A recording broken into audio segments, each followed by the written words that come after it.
আসসালামু আলাইকুম, বিলফুড উইথ রাজনা চ্যানেলে আপনাদেরকে স্বাগতম। তো আজকে রান্না করব কচু। এই যে দেখুন, দা নিয়ে চলে আসছি, আর এখান থেকে এখন কচু কাটবো। তো যাই হোক, ভিডিওতে একটা লাইক দিয়ে শেষ অবধি ভিডিওটা দেখতে থাকুন।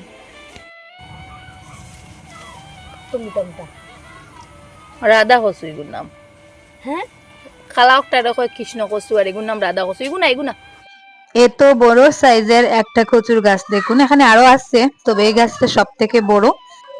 আর এই গাছ থেকেই বড় বড় দেখায় কয়েকটা কচুর আটি নিব। এই যে দেখুন, অনেক মোটা মোটা সাইজের এই কচুর আটি গুলো।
কচু কাটতে গিয়ে একটু বেশি পরিমাণে কেটে নিয়েছি।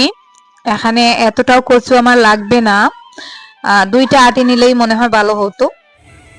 তো এই যে দেখুন, কচু আনা হয়েছে। এটা হচ্ছে রাধা কচু।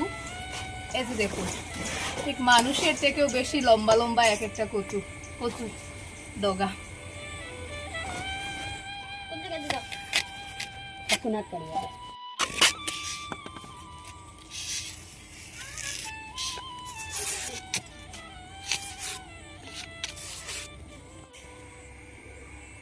তো মোটা মোটা পাতা।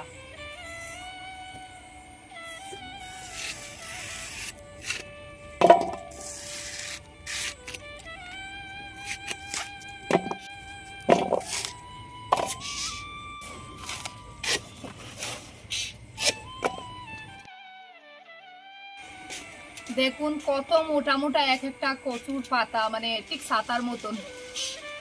তো আমি এখন কচু দিয়ে একটা রেসিপি করব, আর কচুর পাতাগুলো দিয়ে আরেকটা করব।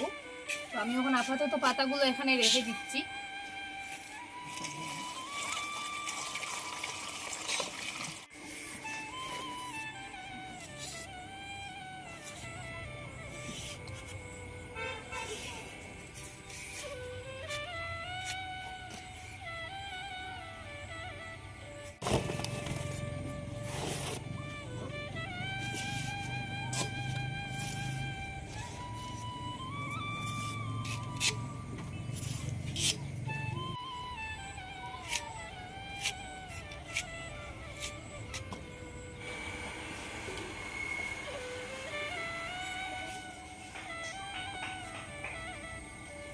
তো কচুগুলো কাটুক, আর আমি এখানে কচুর পাতাগুলো কেটে নিচ্ছি।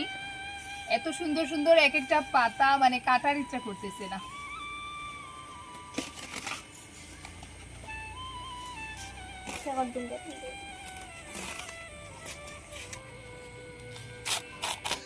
কচু শাক থেকে পাতাটা আলাদা করে আমি কেটে নিচ্ছি একটু ছোট ছোট করে।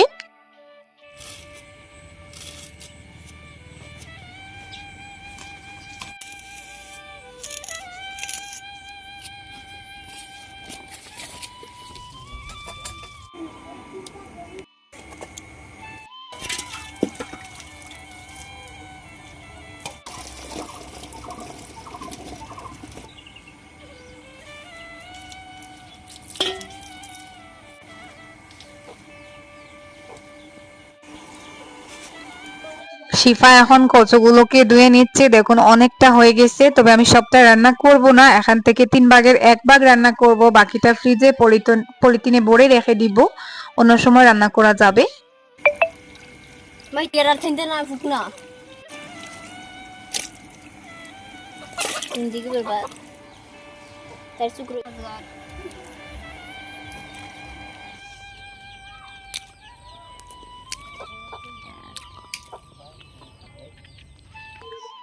আজকে বিকালের দিকে রান্নাটা শুরু করেছি, তাই একটু তাড়াহুড়ো করেই কাজটা সেরে নিব।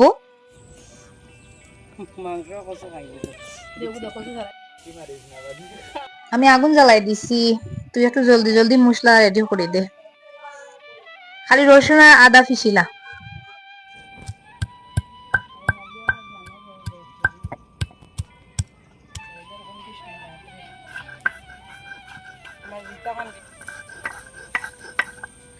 চুলাটা একটু কাঁচা ছিল, তাই আগুনটা একটু আগে জেলে রাখছি যাতে চুলাটা গরম হয় ভালো করে। এদিকে আমি এখন রান্নাটাও বসিয়ে দিচ্ছি। এখানে লং, এলাচ, দারচিনি দিলাম সামান্য একটু, তারপরে দিলাম পেঁয়াজ কুচি, আর পেঁয়াজটা ভালো করে বেজে তারপরে আদা রসুন বাটাটা দিয়ে দিব। আমার এই চ্যানেলে আমি যে কোনো রেসিপি শেয়ার করি এমনটা না, আমরা যা যা রান্না করি, যা যা খাই, সেই রান্না বান্নাগুলোই আপনাদের সাথে শেয়ার করি এবং করব। আমাদের এই রান্না বান্না থেকে যদি আপনাদেরও কোনো রান্না ইউনিক লাগে বা পছন্দ হয়ে যায়, তাহলে আপনারাও ট্রাই করে দেখতে পারেন, এটাই আর কি, এর বাইরে কিছু না। মশলা কষিয়ে হলুদের গুঁড়া, মরিচের গুঁড়া, লবণ, ধনিয়ার গুঁড়া সবকিছু দিয়ে দিলাম। এখন মশলাটা ভালো করে কষিয়ে নিব। মশলা থেকে তেল ছেড়ে দিচ্ছে। এখন কয়েক পিস মুরগির মাংস দিয়ে দিচ্ছি। মুরগির চামড়া, কলিজা, গিলা ওইসব দিয়েও এই কচুটা রান্না করলে ভালো লাগে খেতে।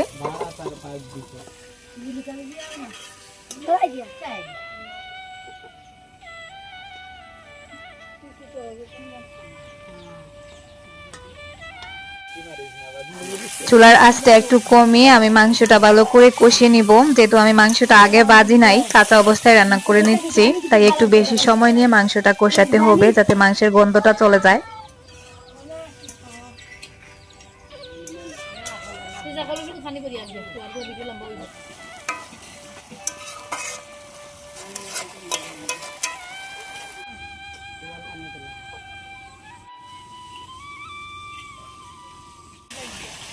মাংসটা ভালো করে কষানো হয়ে গেছে, এখন দিয়ে দিচ্ছি কচু, কেটে রাখা কচু।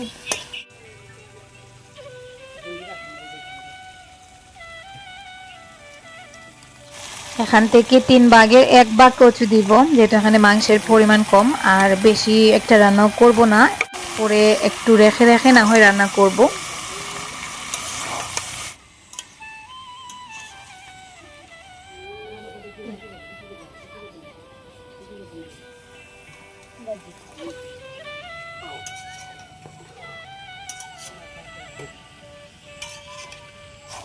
সবজিটাকে মশলার সাথে ভালো করে মিক্স করে কিছুক্ষণ ঢাকনা দিয়ে দিব।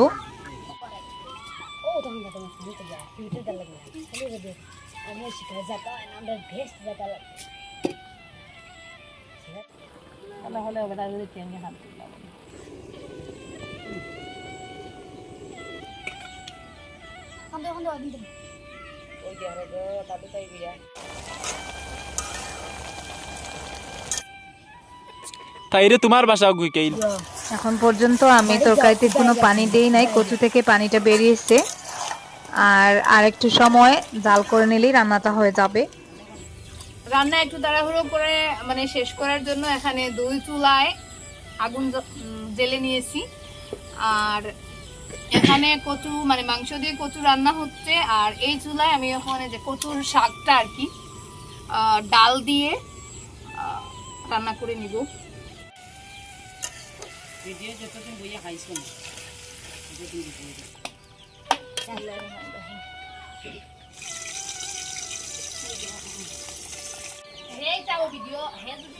সন্ধ্যাও হয়ে আসছে, এদিকে আমার কচু রান্নাটা হয়ে গেছে। সন্ধ্যার কারণে কালারটা অতটা ভালো দেখাচ্ছে না, বাট কচুটা খুব সুন্দর হয়েছিল। এদিকে পাতিলের মধ্যে আমি ডালটা আর কি সবজির মতন করে সব মশলা দিয়ে বসিয়ে দিয়েছি, পেঁয়াজ, কাঁচামরিচ আর বাকি যা যা গুঁড়া মশলা দিতে হয়। তো পরে একটু কাঁচামরিচ দিলাম আর একটা শুটকি মাছ কেটে দিলাম। তো ডালটা সামান্য একটু সেদ্ধ করে কচু শাকটা দিয়ে দিচ্ছি।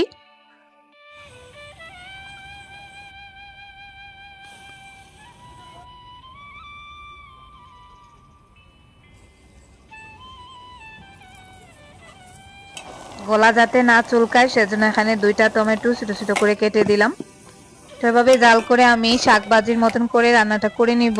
তো ওটা আমি আর সন্ধ্যা হয়ে যাওয়ার কারণে সম্পূর্ণটা শেয়ার করতে পারি নাই। তো রান্নাটা প্রায় আমি দেখিয়ে দিয়েছি, বাকিটা জাস্ট একটু সময় জাল করব। আজকের মতো এই পর্যন্ত। আপনাদের মূল্যবান সময় ব্যয় করে ভিডিওটা দেখার জন্য অসংখ্য ধন্যবাদ।